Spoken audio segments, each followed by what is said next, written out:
just to flesh out that story of Ophelia, Irene's mother, when she wandered off, she was gone for quite a while, and her two daughters actually lived at Ananda village. They became very worried about her because, where did she go? She wandered off, and they went looking for her, and they found her, but Ophelia was in a daze. She was, she didn't know where she was exactly. She was obviously in a superconscious state. And it was only later when they brought her back, because they thought, oh my gosh, let's take her to the hospital, or what should we do? And they get a doctor for her. No. She refused that. But some time went by before she was able to communicate and mention that she had saw, she had run this who was master there in the property. It's a good story because it demonstrates that in life we think of this life as very prosaic, but there's many things going on in life that we have no conception of because we're not able to be perceptive, to be able to receive and understand all that is occurring around us. And how much more so does that apply to somebody of the spiritual stature such as Paramahansa Yogananda, somebody who's an avatar. And the mind cannot conceive, the mind cannot comprehend the depth of what is standing before one. But with the opening of the spiritual vision, you might say, or to the degree that the Master allows us to be able to perceive that, we're given a glimpse from time to time. There's so many stories that illustrate this. Think of Yashoda and baby Krishna there, and he's eating the butter, and she opens his mouth. You all know the story. She opens his mouth to get the butter back out, and looks into the mouth, and what does she see? Is the vast universes of infinity, stars and planets and galaxies in the mouth of Krishna. She's drawn into that, but she closes it and says, I want to see just my baby Krishna. That's enough for me. She didn't want to see that infinite that was behind that avatar. Same thing we have in the Bhagavad Gita. Arjuna wants to see that celestial vision of Krishna in his celestial form, and he's revealed to him. And he's blessed by that and in awe. But at the end, he wants to see Krishna, his friend, as his friend. And so we see before us an avatar such as Yogananda is so much more than what we see there on the outside. But we want to see that familiar form. And he doesn't reveal that, obviously, to everybody. But for the true devotee, he comes as the devotee calls to reveal himself in some form, some way, a blessing that the individual can be able to receive. I think he comes for each one of us in a special way. And I always felt that to be true for me. Reading his book, I found that very quickly thereafter, my life changed, completely changed. The old friends, I waved goodbye. New friends entered, the old habits, the old ways of thinking. I didn't realize it so much at the time, but in a way I did. I did realize something was happening, something different. I suddenly was excited in some spiritual sense. And honestly, my life changed, and I ran into Swami Kriyananda. Just weeks. More than a week, 2 weeks, 3 weeks later, my path crossed him. And it was such a coincidence to me that I recognized that this was something special. I couldn't conceptualize it, and it wasn't long before I did conceptualize. I said, this is something special. I was praying. I was asking for help. And I'm going to come back to that word. I was asking for help, and I received it. I read that book. I didn't necessarily see that as the help. I saw it as inspiration, but then My path crossed Swamiji's, and I was completely going in a different track. Now, very shortly thereafter, Swami Kriyananda told a story which I took very personally because of this, but I took it very personally as applicable to me. He's told this story many times, but it wasn't too long after that I heard it. And he talks about how Master was giving roses, many of you know this story, to people in a receiving line. He was giving roses to devotees coming up, white rose, pink rose, red rose. Each one got a rose and a blessing. And one lady comes up, and I forget the colors, but she gets a pink rose. And she says to him, "But sir, I don't want a pink rose. I want a red rose." And he just looks at her and says, "What the Master gives, you take." And she kept the rose that she had. And I realized that what the Master gives, you take. And I saw for myself, the Master had given me Swamiji. And I said, yes, I was asking for help. And he gave me Swamiji. Now, what was I to do? Well, obviously, I was to try to get to know him and try to attune myself and follow that path. But I realized that in that gift, I was helped. And this is the point I would like to make, and maybe speak a little bit about, is I was not looking for a guru. That word, I knew guru, dispeller of darkness, right? Okay, I wasn't looking for that. That was too specific. I wasn't looking for that at all. And it wasn't only many, many months later that I began to think about who's my guru. But what was I looking for? And I think this is what we're all looking for. We're looking for help. That's what I was looking for. And I think this is where we start. I don't think it's not bad to do this, but I would put the question aside, I'm looking for a guru, aside. Because you may be doing that, but what you're really looking for is help. And if you're not looking for help and only looking for a guru, I ask why. You're looking for help. And so the question came up to me, because I mentioned that because many people ask, and I asked myself this question many months later when I began to realize I had to take I was going to take Kriya Yoga, and the implication of one needs to be a disciple to take Kriya. And I had to ask myself, am I a disciple? Is Paramahansa Yogananda my guru? I suspect most everybody has asked that question of themselves. And I've heard people answer all sorts of things, and many people say, oh, absolutely. Well, now, my mind doesn't work that way. Doesn't work in absolutes. I said, I think so. I think so. It looks good. It looks good. It looks good. But it really didn't. I was intellectual enough to understand that the teaching is that, and I learned this early. I was listening to Swami, I suppose, but we don't pick the guru. The guru picks us. And if that was so, which I truly believed, that had implications. Also, it said that the relationship between the guru and the disciple is a long one.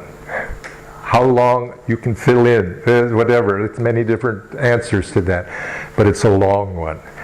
So I felt Master had found me, and because he had passed, he sent me to the disciple for training. And I felt that to be true. So obviously he must know me from the past. Somebody knows me from the past. So I left the question of, is Yogananda my guru, unanswered. But because I said, if he is my guru, he is. And I don't have to worry about it. But I do know that I've been selected in this lifetime And if he's not my guru, he sent me for training. And if he's not my guru, he's going to help me find what the right thing is in the future. So why worry about it? I am going to take him provisionally as my guru until he tells me otherwise. He is going to have to reject me. He's going to have to reject me. I'm going to accept him, and then, in good faith, you see, he can then clarify this question. And I said, okay, this seems right. I am being helped. And so this is a question we have to ask ourselves. Not, answer that definitively, but are you being helped? That is what we want. I don't, the word guru to me, and a lot of people, you know how it is, I thought of this the other day. People like to they like to wear shirts with names on them. Some people, if you're out walking in the mountains and your shoes fall apart, right? And you're in the mountains, it's rocky. You want a pair of shoes. I've been up in the mountains where this has happened to me, and you want a pair of shoes very quickly. Now you're not going to say, oh, I'm not going to take that. It doesn't say Nike. Some people want the brand. They don't care what the shoe is. They want the brand. Some people want a guru. But they've not asked the question, are they being helped? A real guru is not the brand. It's not the brand. It's a soul with whom we have a connection that's going to help us. So you have to ask yourself, are you being, let's say these teachings, for example, are you being helped? Are you being benefited? Do you find benefit? Yes. Probably, you're here, so you're probably being benefited. Do you feel inspiration? Now you can apply these questions to beyond this here, but lots of things in life. Are you being benefited? Are you being inspired? Do you feel some sense of joy or something that is going to uplift you? Do you feel that? And if the answer is yes, I think the wise thing to do is to take a step in that direction. Not what is over the horizon on the other side of the mountain, but what is right here in front of you right now. Take a step, and then you'll take another step, and another step, and another step, and another step, and follow that string of benefit, that string of being helped, that string of being guided in life, and you will be directed to the right course. And then the Master's God, who's ultimately, we have to say that the Guru is a true Guru. True Guru, God, Satguru. True Satguru is an expression of the divine. Will work through that flow that you have created to, I'm looking, I'm benefited, I'm going to do good, and it's right in front of me, not what's down there. I'm looking right here. I keep my eye out there too, but I'm going to act on what's in front of me. And if you're being benefited, follow that. Follow the help, and you will be guided. If you believe that the Guru is what is truly an expression of the divine, because what other purpose would a Guru have other than to help devotees? What other purpose does God have other than to help the devotee, the soul, come back to him? That's the name of the game. And if we cooperate with that by moving in that direction of light, the Guru is the dispeller of light, you see, or the dispeller of darkness and the bringer of light. If we move toward light, we're going to be doing the Guru's will, you could say. We're going to attune ourselves to that. So move in the direction of that, and ask yourself, am I benefited? Am I helped on a deep level? And you will find yourself having your questions answered. Now, I've noticed in life that not everybody wants to be helped. We do on a deep level, we want to be helped. But many people think, I don't want anybody to help me. I need to do this myself. And you can see, I have respected people. There's a certain intellectual honesty, maybe. I think it's somewhat misguided, but I do respect that there's an intellectual honesty of, because I have friends and relatives that are like this, that they want to know. I don't want somebody outside of myself imposing their will on me or giving me the boost up, because then I'm not going to strengthen my own will. But we read, of course, is Paramahansa Yogananda saying when he met his guru, Sri Yukteswar told him to attune his will to Yogananda's will, or to Sri Yukteswar's will, to Yogananda to tune to Sri Yukteswar's. Because until he did that, his life was guided by whims and fancies. And we don't think of them as whims and fancies when we're the one doing them. But what are they really? They tend to be impulses, they tend to be thoughts.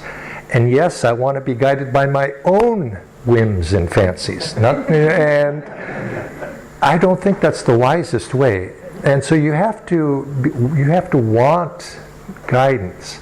A person who is drowning has to want to be helped. Some people rather drowned in proud singularity. I'll drown before I raise my hand and you pull me out. Okay, there's always another life. But how many lifetimes do we want to go through that? And so we have to have this, I want help. Yes, I want help. And often we don't come to that conclusion of wanting help until we've suffered. And so if that's the choice we want to make, that's maybe what it will take. But we do have to come, because it has to be to that, because it has to be an act of free will.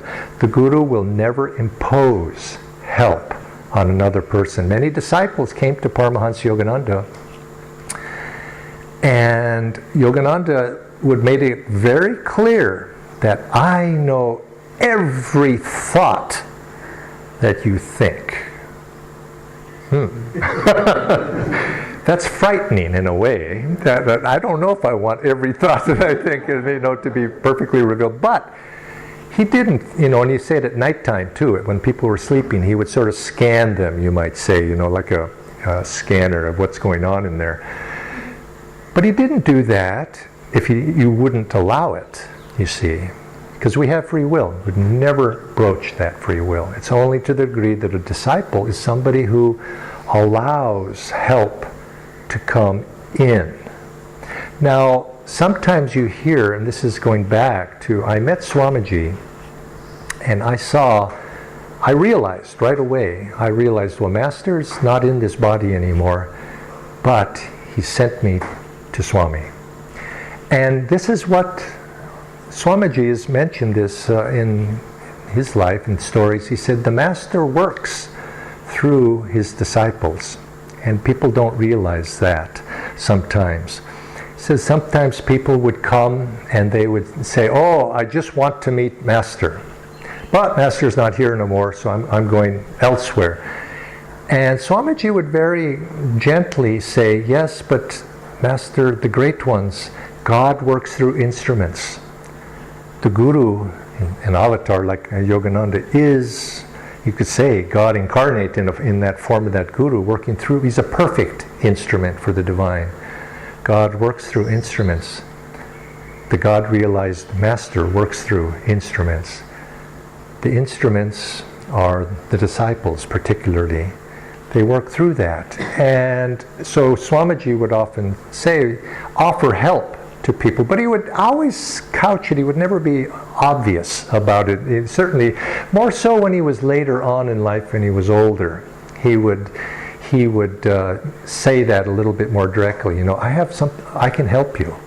I can help you. He would say that as a disciple of the great Master. Disciples have the ability to help, be a channel for the Master. But in the early days, when I first know him, he was very, very reserved about that, and you had to piece it together, because he would offer, but he wouldn't say, and but yet he would just say, he would say sometimes, the disciples of a great Master can help you.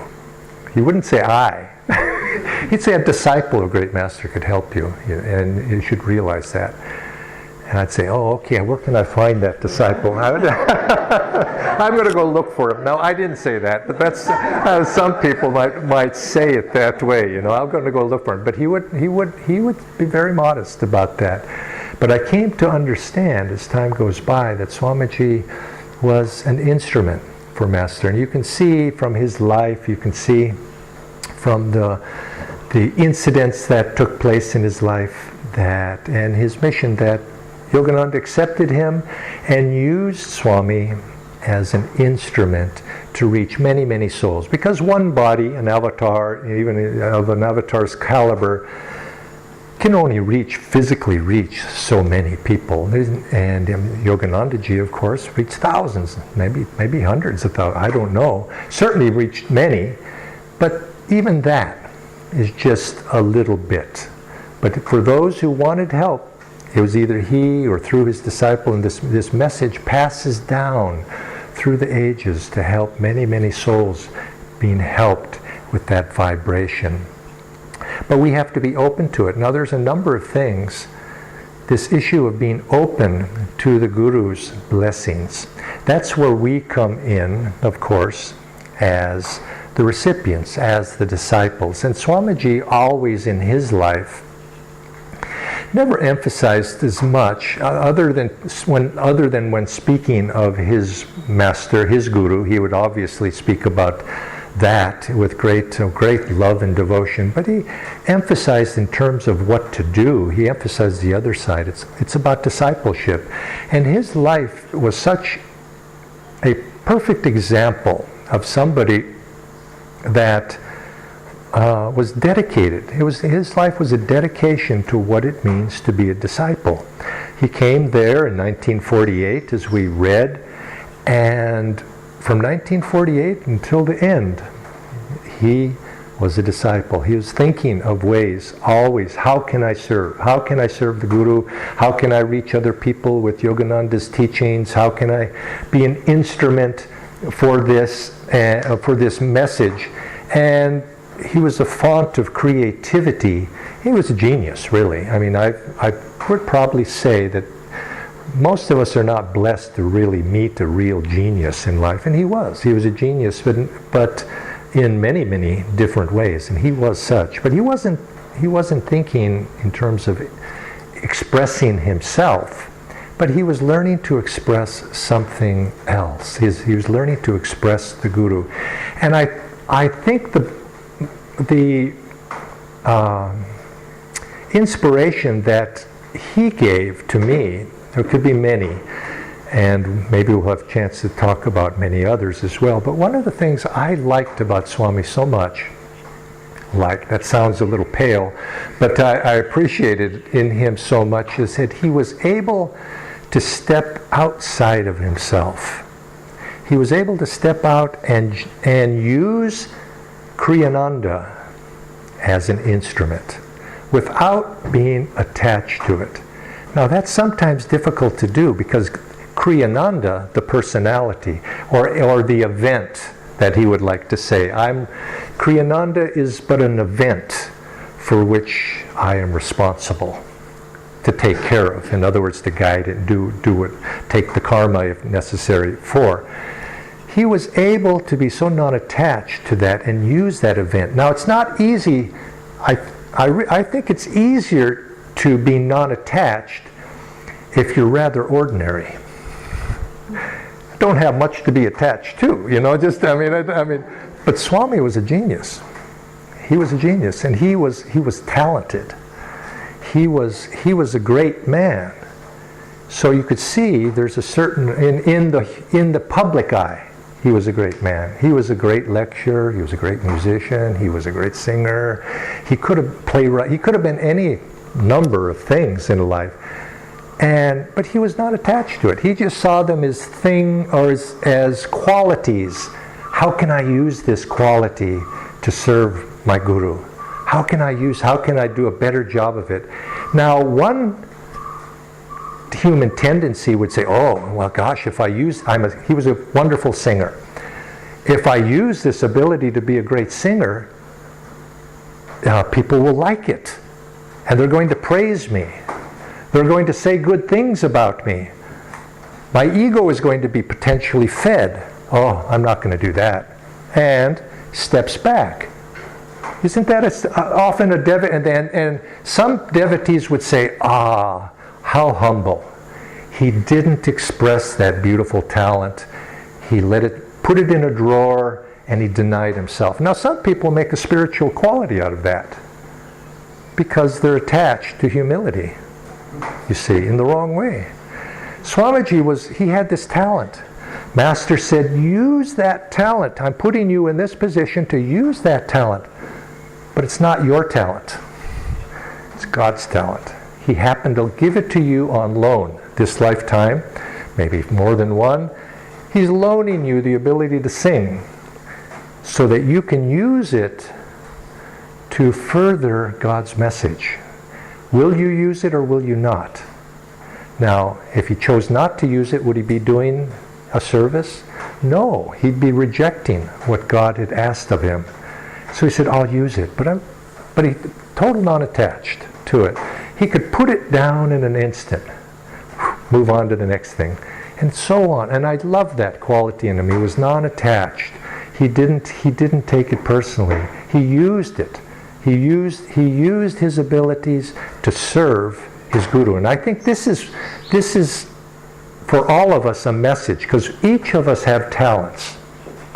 There's things we can do well.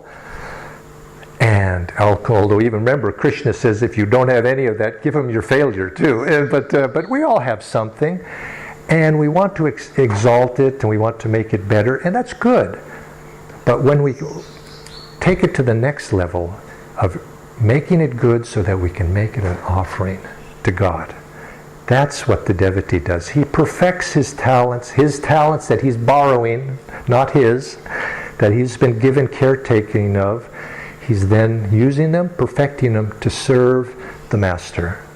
And this is the attitude we should go in life, is to be non-attached to any of these things that we have. But not to let them molder, not to put them in the drawer.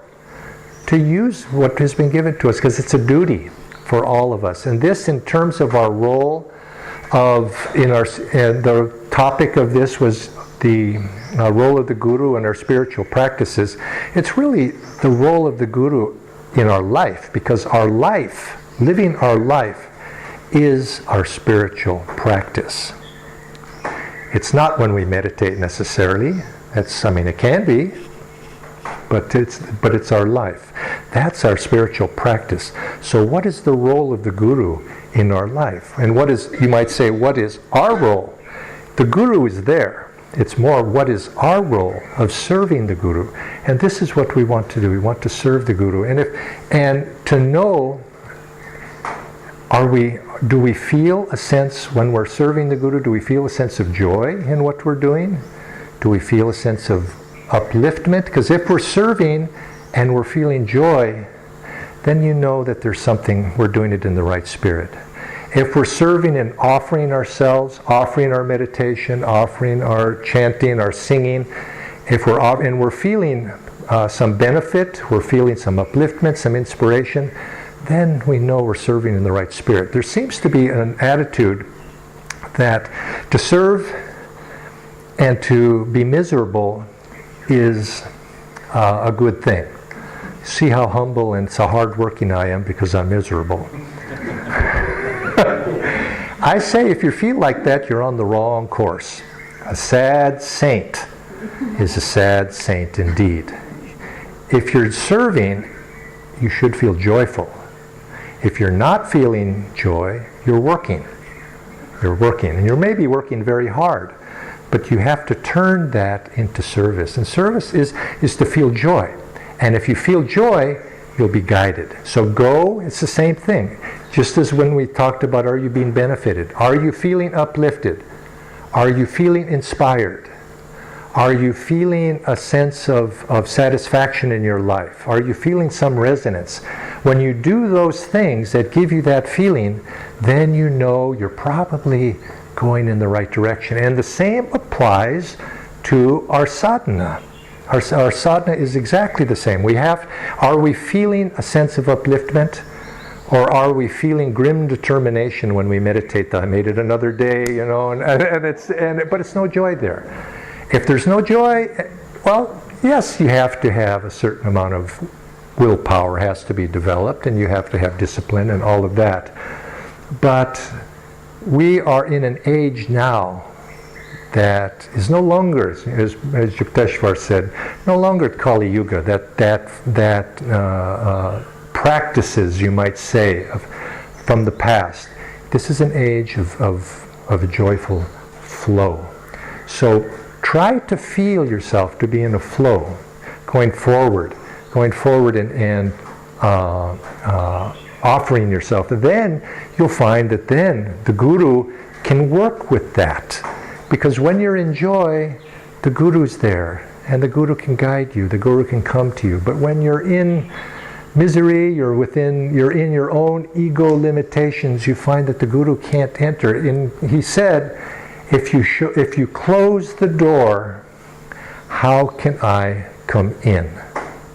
Now think of the things in our life that close the door. Well, obviously the heart, closing the heart is one, but there are many ways we close the door. Unwillingness, any kind of negativity is a closing of the door as well. And all those attitudes that emphasize me, mine, those close the door. But when we expand, when we give, when we share, when we do all of those things that naturally bring joy to us just by themselves, that's an opening through which then the Guru can guide us. And so the role of the Guru in our life is to guide us to freedom. Doing those things. Remember we talked about this, I think, in Chennai. I don't remember where we were. But or maybe it was Bangalore. I don't know, can't remember. But the question is, what is right action in life? Right action is those actions in life that will lead you to freedom. True freedom. That lead you. And what is true freedom? Is expansion beyond ego, expansion beyond small thinking. That will take you to what your heart truly wants, which is freedom. Moksha is what we're all looking toward.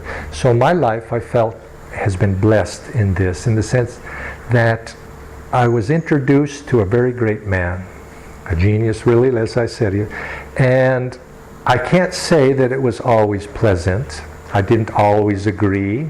I was obstinate. I was unwilling. I was probably, I don't want to say, but I was a pain somewhere at times. All of those things. And I look back and I said, gee whiz, oh gosh, I could have done such a better job, more and better. That's what I remember when I think that way, because that's what Sister Gyanamata said when she was on her way out. George, you're more and better. What is there anything she wanted? That master would have granted her. She asked her, is there anything you want? I'll grant it. Tell me. And I think Master says that to all of us, really, because all of our wishes in the end are fulfilled. But he said that to her, and he says, more and better, more and better. And that's how we look back. Even some of those things that we didn't do so well. I look back, and at times I wish I could have done it better, but I at least hung in there. That's what I said. At least hung on. And I think this, in the doing of that, you find that joy comes. Joy comes. Because all of us in life, we all make mistakes. We do the wrong thing, and we wish we could have done it better. But this is a long distance journey that we're on. And so no regrets looking back. I'm just so blessed. I feel so blessed that I had the opportunity to meet, at least in this lifetime, at least one great man. And I think if we can all have that blessing and be on the lookout. But we have to keep our eyes open, look for opportunities in life, and then act on them when they do come. And we'll see that God will be guided. Just do the next thing that's in front of you. Do something good tomorrow, today. the next thing, and go in that direction and feel. Now I'd like to read, because I don't know if we talked on the topic or not, but I took a reading and said, oh, I have to, that I found in this book. In terms of the Guru, this is Paramahansa Yogananda saying, a method for attuning ourselves to the Guru, because isn't this really what we want to do? We want to attune, be in the flow, be in the Guru's flow, be the Chela. It's just feel ourselves to be in that divine flow. He says, visualize the Guru at the point between the eyebrows, the Christ center. This is the broadcasting station in the body. Call to him deeply at this point. Then, try to feel his response in your heart, which is the body's receiving set. When that response comes, it will be here that you feel it intuitively. When it comes, pray deeply. Introduce me to God. Introduce me to God. That's what the Guru's job is. It's his job. He has to do it. And we become his disciples. There's an implied promise that he will fulfill that, but we have to continue to ask, introduce me to God. So take this, meditate, and when you're sitting there, the mind is wandering, bring it here, and visualize. Look at the photograph perhaps, if it helps you. Visualize the Guru's image there, and pray very deeply, introduce me to God. Then feel in the heart and feel that divine presence there.